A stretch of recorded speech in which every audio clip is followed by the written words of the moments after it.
ኢትዮጵያ ቡና በተከታታይ ጨዋታዎች ማሸነፉ ብቻ አይደለም ጎል ደግሞ የአማኑኤል ኢርጶ ሚና በጣም ወሳኝ ሆኖ ተመልክተናል።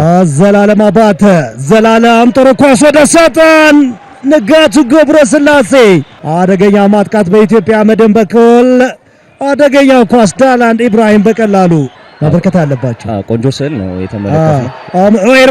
ኤርሚያስ ሹበዛ የጨዋታ የመጀመሪያ ኢላማውን የጠበቀ ሙከራ አልፍሬድ ንኩሩንዚዛ ለኢማኑኤል ኢርጶ ነበር። ኤርሚያስ ሹበዛ ጥሩ ኳስ ዘላለም አባተ ዘላለም ይታገሱ ትንሽ ቢታገስ ጥሩ ነበር። ከዚህ የተሻለ አደጋ መፍጠር ይችል ነበር። ቡና በኩል አስደናቂ ማጥቃት እንቅስቃሴ ነው። አቡበከር ጥሩ ኳስ ኦኮይ ቢኒያም ከጨዋታ ውጭ ነው። ቢኒያም ጌታቸው ሁለተኛ ጎሉን ያገኘ ይመስል ነበር። ዘላለም አባተ መጠንቀቅ አለበት ወደ ዳኛ አንዴ ከተወሰነ በኋላ፣ ምክንያቱም የአቡበከር አዳሙን ቅጣት እያነሳው ነበር። እንገቂያ ካልተመዘበት ከጨዋታ ውጪ ነው። ምንም ጥያቄ የሌለው ነገር ቢኒያም ጌታቸው ከጨዋታ ውጪ ነው። ግን ኦካይ ጁል የቢኒያምን ሁኔታ አይቶ የሰጠው ሰንጣቂ ኳስ በጣም አስገራሚ ነው። ቀጥታ ከግብ ጠባቂው ጋር ነበር ያገናኘው። ቢኒያም ኳሱን የግብ ጠባቂውን አቋቋም አይቶ ኳሱን መረብ ላይ ያሳረፈበት መንገድ በጣም አስገራሚ፣ ከጨዋታ ውጪ ባይሆን ናትናኤል አቡበከር ኑራ ለሁለተኛ ጊዜ ነው ኳሶችን ነው ኢትዮጵያ ቡናዎች ሲያጠቁ የተመለከትናቸውና የማጥቃት እንቅስቃሴያቸው የኢትዮጵያ መረን እንቅስቃሴ ቢኒያም ጌታቸው ከናትናኤል ፍሬ ተሻገረለትን ኳስ ነበር በግንባር የገጨው። እንኩሩንዚዛ ግን ያሬድ ካሳይ ማጥቃቱን አስቀጥሏል። ያሬድ ኢማኑኤል ኢርጶ በወቅቱ ሻምፒዮን ኢትዮጵያ መድን በኩል የመጀመሪያ ጎል ሊገኝ ቀርቦ ነበር። አስደናቂ ኮሙኒኬሽን ነው በያሬድ ካሳይና በንኩሩንዚዛ በኩል የተመለከትነው። ያሬድ ደግሞ ኢላማውን የጠበቀ ኳስ ነው ለአማኑኤል ኢርጶ የሰጠው። አማኑኤል ኢርጶ ኳሱን አላገኘው። ኳሱን ቢያገኘው ኖሮ ሊያስቆጥር የሚችል በቅርቡ ጎል ማስቆጠሩን እናስታውሳለን። ወደ ቅርብ ቋሚ ነበር ምናልባት ኢማኑኤል ኢርጶ አሁንም አመለጠ። ቢኒያም ጌታቸው ቢኒያም ለዘላለም አባተ ከማግኘቱ በፊት ዘላለም አባተ ዘላለም መረጋጋት። ሶስት ተጫዋቾች ዘግይተው መተውለታል። ፊቷል እንኩሩንዚዛ ጥሩ ኳስ ወገኔ ገዛኝ ለዳላንድ ኢብራሂም ብዙ ፈተና አልሰጠው። አለልኝ ሙሉነህ እንዴት አይነት ኳስ ነው ያስቀረው። እዚህኛው የሜዳ ጫፍ ሌላ የጎል ዕድል አለንካዩ አዘገየ። ዳላንድ ኢብራሂም መውጣቱን ተመልክቶ ነበር የመታው። ጥሩ ኳስ በረከት አሁንም እንኩሩንዚዛ አባተ ዘላለም ወደ መስመር ለናትናኤል ፍሬው ከፍ ያለ ኳስ በፍቃዱ አለማየሁ አቡበከር ኦካይ ጁል ራምኬል ጄምስ ምናልባት አለንካዩ በረከት ካሌብ ወገኔ ገዛኸኝ አሁንም በረከት ካሌብ ወገኔ ዳላንድ ኢብራሂም ለሁለተኛ ጊዜ መልሶበታል፣ ጠበቅበታል። ኤርሚያስ ሹበዛ ጥሩ ኳስ ምናልባት የመጀመሪያው ጎል የተገኘ ይመስላል። ቢኒያም ጌታቸው 80 ሰከንድ ብቻ አስፈልጎታል የኢትዮጵያ ቡናን የመሪነት ጎል ለማስቆጠር። ከሶስት ጨዋታ በፊት ባህር ዳር ከተማ ላይ በዚህ መለያ የመጀመሪያ ጎሉን አስቆጠረ። እነሆ ቀዝቀዝ ባለው ለደጋፊዎች ማንቂያ የሚሆን ጎል በሚያስፈልግበት ጨዋታ ለቡናማዎቹ ግሩም ጎል ከሳጥኖች፣ ለአቡበከር ኑራ ደግሞ ትልቅ ፈተና።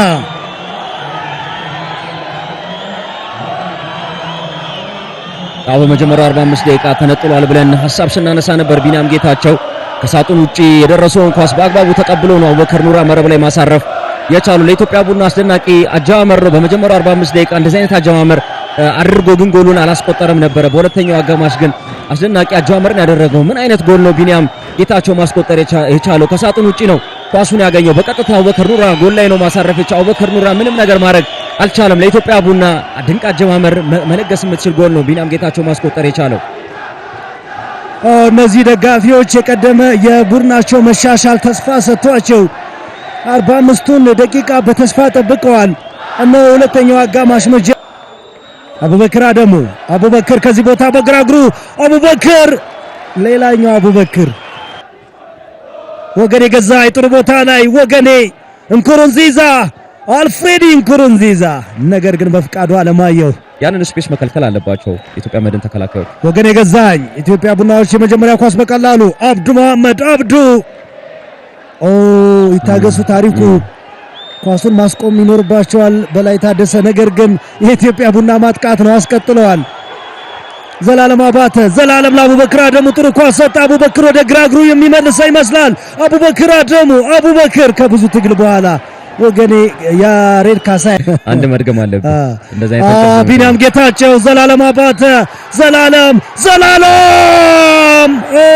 ሌላ ድል አቡበክር ከጀርባ ነበረ ራሱን የወሰነበት እንደ ፍርድ ቤት መጥሪያ ነው ያልቢትሩ ጥሪ። ስለዚህ አቤት ብለህ መሄድ ነው ያለው። ቆፍጠን ያለ ነው።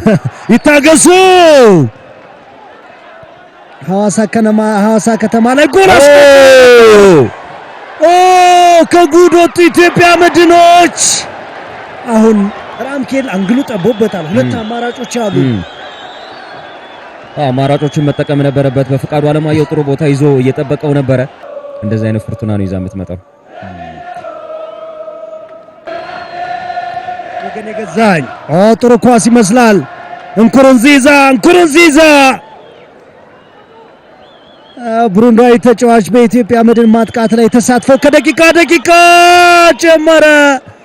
ብሩክ በላቸው የጨዋታ ማኔጅመንት ነው በቢኒያም በኩል የተመለከትነው። ሳሙኤል ሳሊሶ ለአለን ካዩ አደገኛ ኳስ ሰጥቶታል። ራምኬል ጄምስ ዳላን ኢብራሂም የቡድኑን መከላከል ምንድነው ያደረገው? አለን ካዩ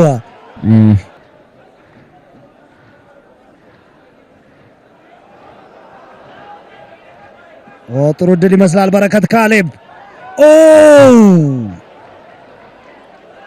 ዳዊት አብዱ መሐመድ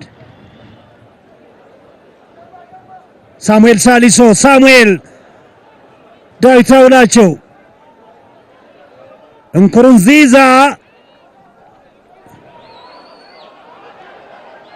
ናትናኤል ፍሬው ምቾት ነስቶታል። ጀምሮ ደግሞ በሆርን ኦፍ አፍሪካ ይህን ጨዋታ ተከታተሉ።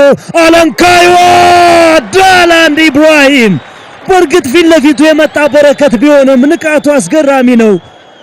ለኢትዮጵያ ቡና ውጤት መሻሻል ትልቅ ሚና አላቸው ብለን ከዘረዘርናቸው ምክንያቶች አንዱ የዳላንድ ኢብራሂም መመለስ ነው። እነሆ ማስረጃ። የአሁኑን ኳስ ቶችን አብዱል እንጠብቅ እንችላለን። በኢትዮጵያ መድን በኩልም ሌላ ማጥቃት ሳሙኤል ሳሊሶ ኢትዮጵያ ቡና እድል ከሱ ጋር እንደሆነች ሌላ ማሳያ። ሳሙኤል ሳሊሶ በድጋሜ ለአለም ካይዋ የአሁኑን ኳስ ቋሚውን የመለሰባቸው። ሌላ ድል ናሆም ሲሳይ ሁለት አማራጭ በቀኝ በኩል ነው። ምን አይነት ጨዋታ ነው! ዘላለም አባተ ከማዘምቱ በፊት ትርምስ አለ። ኢትዮጵያ መድኖች ግን አምልጠዋል ከዚህ ትርምስ። በኩል ብሩክ ሙልጌታ በጣም ጥሩ ተጫዋች ነው። አብዱ ድሎችን የሚያገኝ ከሆነ ወደ ግብነት የመቀየር ሌላ ድል ኢትዮጵያ መድን አሁንም ያቻነቱ ጎል እምቢ አላቸው። አለልኝ ሙሉነህ ዳላንድ ኢብራሂምን በቆመበት አስቀርቶ ኳሱን ወደ ቀኝ ሊቆጠር የቀረበ መስሎ ነበር። ቋሚውን ታኮን የወጣው አስደናቂ ኳስ ነው። ሳሙኤል ሳሊሶ ወደ ሳጥን አሁንም ማሻገር የቻለው ሳጥን ውስጥ አሁንም የኢትዮጵያ መድን ተጫዋቾች ክፍተቶችን አግኝተዋል። ሰዓትም አግኝተው ነበረ። በአስደናቂ ሁኔታ ጎል ለማስቆጠር ተቃርቦ ነበር። በረከት ካሌብ አስደናቂ ቮሊ ነበረ ቢቆጠር። አብዱ ኢትዮጵያ መድኖች አሁንም ማንኳኳታቸውን ቀጥሏል። ኢትዮጵያ ቡናዎችም እድሉን እየሰጧቸው ነው። ናሆም ሲሳይ ጥሩ ኳስ ነበር። አሁን ሳሙኤል ሳሊሶ በረከት ካሌብ ወገን የገዛኝ በሮክ ከማግኘቱ በፊት ፉአድ ኢብራሂም ጣልቃ ገባ። ያሬድ ካሳዬ ዳላንድ ኢብራሂም ሌላ ህይወት ገዛ። ኢትዮጵያ ቡናዎች በመጨረሻ ሰዓት ጉድ የሆኑ ይመስል ነበር። ዳላንድ ኢብራሂም ግን አዳናቸው። ኢትዮጵያ ቡና ሁለተኛ ጎል ቢኒያም አቅጣጫውን ከአቡበክር ኑራ ማራቅ ሆኖለታል። ግን የራቀው ኳስ የት መሄድ እንዳለበት ነው ያልወሰነው። አንድ ያልተገባ ኳስ ነው የገፋው አብዱ።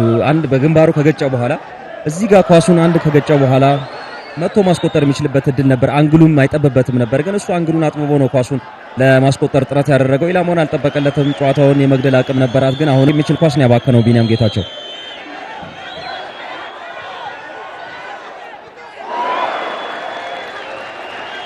ርቀት በ3 ነጥብ ማረጋገጥና ባቻ መካከል የሰከንዶች ርቀት ነው ያለው። ወገን የገዛኝ ኢላማውን አልጠበቀም። አሁንም